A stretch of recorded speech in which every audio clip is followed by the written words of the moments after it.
너 시험을 당해 죄 짓지 말고 너 용기를 다해 곧 물리치라. 너 시험을 이겨 새 힘을 얻고 주 예수를 믿어 늘 승리하라. 우리 구주의 힘과 그의 위로를 빌라. 주님 내 편에 서서 항상 도우시리. 내 친구를 삼가 잘 선택하고 너 언행을 삼가 늘 조심하라. 너 열심을 다해 늘 충성하고 온 정성을 다해 주 봉사하라. 우리 구주의 힘과 그의 위로를 빌라. 주님 내 편에 서서 항상 도우시리.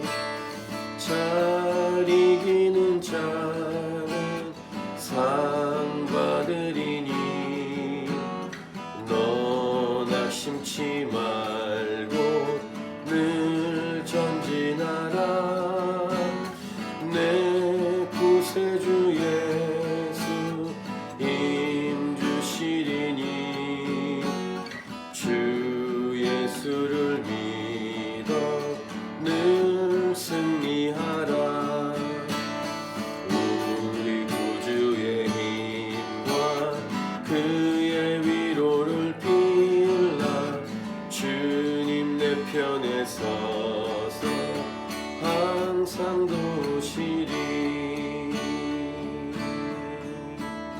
오늘 본문은 크게 두 가지로 되어 있습니다. 첫 번째는 어제 토기장에 비유해서 이어지는 내용인데, 토기장이신 하나님의 손에 잊지 않으려는 불순종하는 이스라엘을 하나님께서 어떻게 다루시는지에 대한 내용이 첫 번째 내용입니다. 13절부터 17절 내용이고, 두 번째는 이렇게 반역하는 이스라엘이 하나님 말씀을 전하는 예레미야를 죽이려고 한다는 사실, 그 사실을 예레미야가 알고 예레미야가 하나님께 탄식하고 간구하는 내용이 두 번째 내용입니다. 18절부터 23절까지인데, 이 두 가지 내용을 종합해서 알 수 있는 것은 고난에 관한 메시지입니다. 우리 주일날 묵상하는 창세기에 나오는 요셉이나 사도행전, 수요일날 묵상하는 사도행전의 바울 일행, 사도들이 복음을 전할 때 당하는 고난, 이런 내용이 떠오르는 내용입니다. 첫 번째 메시지를 먼저 정리하면은, 하나님을 거부하는 사람들은 하나님의 말씀이 있는 자를 핍박하고 죽이려 한다는 것입니다. 또 이것은 어떤 의미가 있냐면, 두 번째 메시지로 하나님의 말씀을 맡은 자를 핍박하고 죽이려 한다는 것은 곧 하나님을 핍박하고 죽이려 한다는 것입니다. 이런 두 번째 원리는, 눈에 보이지 않는 하나님을 사랑하는 것은 눈에 보이는 형제를 사랑하는 것과 같은 그런 원리와 같은 맥락을 합니다. 하나님 말씀 맡은 자를 죽이려고 하는 것은 곧 하나님을 죽이려고 한다는 것이다. 하나님을 거부한 백성들이 하나님 말씀을 맡은 자를 죽이려는 모습입니다. 이러한 백성들을, 이런 악한 백성을 하나님은 벌하시겠다라고 말씀하시는데, 13, 14절 보시면, 너희는 누가 이러한 일을 들었는지 여러 나라 가운데 물어보라. 처녀 이스라엘이 심히 가증한 일을 행하였도다. 이렇게 말씀하시고, 레바논의 눈이 어찌 들의 바위를 떠나겠으며 먼 곳에서 흘러내리는 찬물이 어찌 마르겠느냐. 하나님이 너무 어처구니가 없어서 사용하시는 표현이 13, 14절 표현입니다. 너희는 누가 이러한 일을 들었는지 여러 나라 가운데 물어보라. 수사학적인 표현인데, 아무리 믿지 않는 이방 민족이라도 이렇게까지 하지는 않는다. 아무리 믿지 않는 이방 민족이라도 기본적으로 하나님께 예의는 지키지 않겠냐라고 말씀하시면서 이스라엘의 태도와 행동이 너무하고 해도 너무 심하고 정말 어처구니가 없다라는 하나님의 마음의 표현, 그런 비유적인 표현이 13, 14절입니다. 그리고 그 하나님이 이렇게 절망할 수밖에 없을 정도로 타락한 이스라엘 백성이 죄를 지은 핵심 내용은 우상 숭배라는 것을 우리가 계속 지금까지 나오는 말씀을 통해 확인하고 있는데, 오늘 본문에도 우상 숭배 내용을 얘기하십니다. 15절부터 17절 내용을 보시면 무릇 내 백성은 나를 잊고 하나님 잊어버리고 허무한 것에게 분향하거니와 이러한 것들은 그들로 그들의 길 곧 그 옛길에서 넘어지게 하며 곁길 곧 닦지 아니한 길로 행하게 하여 그들의 땅으로 두려움과 영원한 웃음거리가 되게 하리니 그리로 지나는 자마다 놀라서 그의 머리를 흔들리라. 우상 숭배를 한 자의 말로가 마지막에 어떠한지를 15, 16절에서 지금 말씀하고 있죠. 이런 심각한 이스라엘의 상태고 이스라엘의 수준이다. 그래서 이 하나님을 잊은 이 백성들, 우상 숭배한 이들을 어떻게 할 것인가?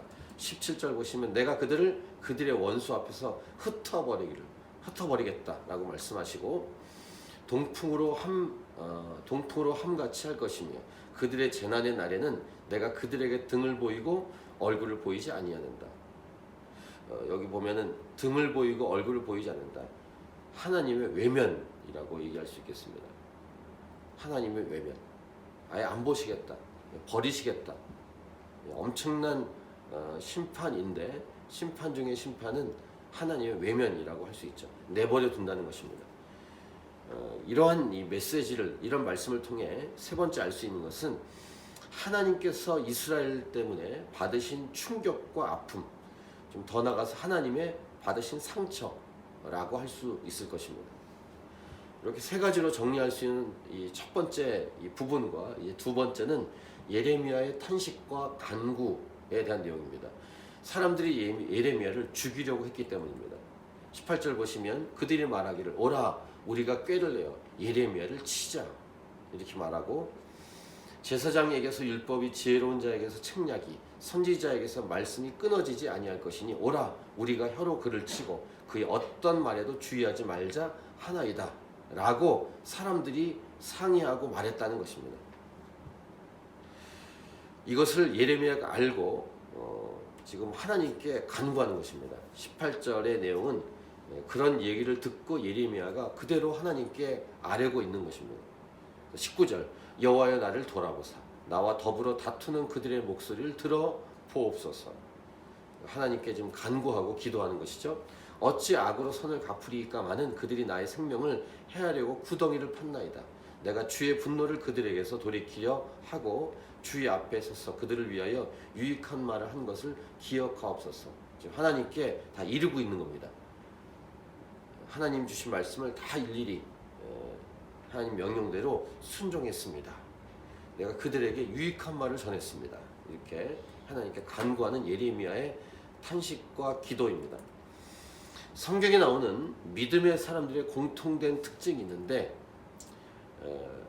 고난을 받았다는 것과 함께 이렇게 고난을 받으면 이 믿음의 사람들은 어떻게 했냐면 하나님 앞에 간절히 나아갔다는 것입니다. 이 믿음의 사람들이 자기가 잘못해서 죄를 지어서 받는 어려움이 아니고 하나님의 말씀을 받고 하나님 말씀을 전하는 것 때문에 받는 핍박과 공격이었죠. 그런 핍박과 공격 속에서 자기를 공격한 사람들과 직접 싸우지 않았습니다. 직접 맞서지 않고 대부분 하나님께 간절히 매달렸다는 사실입니다. 이것이 공통된 특징입니다. 이것이 오늘 네 번째 메시지입니다. 원수들과 직접 맞서지 않고 대부분 하나님께 간절히 매달렸다는 사실입니다. 단순히 이들이 공격하는 자들이 무섭고 자기는 힘이 없고 또는 비겁해서 그렇게 한 게 아니라, 다섯 번째 메시지, 공격을 받을 때도 이 믿음의 사람들은 하나님에 대한 신뢰, 하나님이 주인이라는 고백을 했기 때문에 원수들하고 직접 맞서지 않고 하나님께 간절히 매달렸다는 것입니다. 하나님께 간절히 매달린, 원수들과 직접 맞서지 않고 하나님께 간절히 매달린 것을 통해서 자신의 인생의 주인이 자신이 아니라 하나님이라는 믿음의 표현을 그 어려운 상황에서도 했다는 것을 입증하는 것입니다. 그렇기 때문에 하나님께 간절히 매달릴 때 이 믿음의 사람들의 이 기도 내용은 언뜻 보면 좀 이기적인 것 같고 너무 센 것 같기도 한 느낌이 듭니다. 하지만 이것은 철저하게 사람들에게 말한 게 아니라 하나님께 기도한 것입니다. 하나님께 기도할 때는 어떠한 기도도 할 수 있다라는 말씀을 우리가 며칠 전에도 말씀을 나누었습니다. 시편을 비롯한 성경 곳곳에 하나님께 간구할 때 어떠한 기도도 할 수 있다는 사실을 우리에게 보여줍니다. 6번째 메시지입니다. 하나님께는 무엇이든지 간구하고 무엇이든지 기도하고 어떤 말이든지 고백할 수 있다라는 것입니다. 물론 사람에게는 가려서 말해야 되고 절제해야 합니다. 근데 하나님께는 어떠한 말이든지 할 수 있습니다. 어떠한 고백과 기도와 간구를 할 수 있습니다. 그래서 어떠한 기도도 할 수 있다는 것을 오늘 본문이 우리에게 예레미야 기도를 통해서 알려주는데 21절부터 23절이 그런 내용입니다. 자, 그러하온즉 그들의 자녀를 기근에 내어주시며 그들의 칼의 세력에 넘기시며 그들의 아내들은 자녀를 잃고 과부가 되며 그 장정은 죽음을 당하며 그 청년은 전장에서 칼을 맞게 하시며, 그러니까 저주죠. 이런 저주의 기도도 하나님께는 할 수 있습니다. 22절 주께서 군대로 갑자기 그들에게 이르게 하사 그들의 집에서 부르짖음이 들리게 하옵소서. 이는 그들이 나를 잡으려고 구덩이를 팠고 내 발을 빠뜨리려고 올무를 놓았음이니이다. 엄청난 고난과 핍박을 받은 예레미야가 하나님께 다 일러 바치면서 저주에 가까운 기도를 하고 있습니다.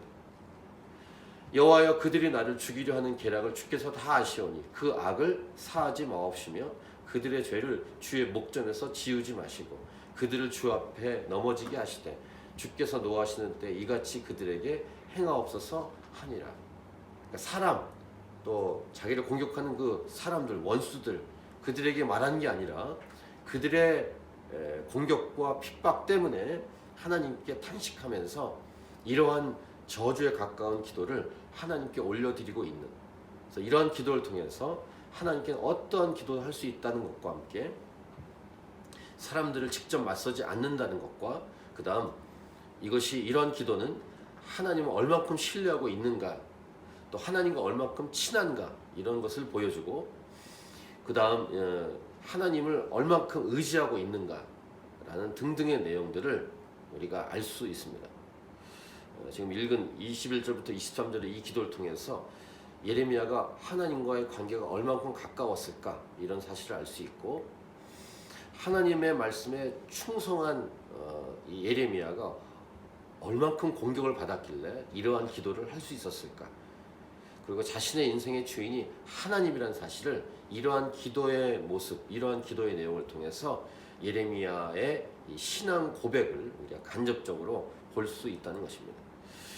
자, 오늘도 우리가 일평생을 살아가면서 예레미야만큼은 아니지만 어려움과 고통을 당할 텐데 죄를 지어서 받는 고통이라면 회개해야 되고 죄를 지은 게 아니라 잘 살기 때문에 받는 예레미야와 같은 고통을 받았을 때 예레미야처럼 하나님께 간절히 간구하는 어떠한 기도와 고백도 할 수 있다는 이런 사실을 알고 우리도 그렇게 간절히 기도하는, 어려움이 왔을 때 겁먹을 수 있죠. 겁먹거나 또는 염려하거나 걱정하지 않고 하나님께 간절히 매달리고 기도하는 저와 여러분이 될 수 있기를 간절히 기도합니다. 오늘도 이 말씀 우리가 응용해서 개인적으로 계속 기도하면서 주 앞에 나아가도록 하겠습니다.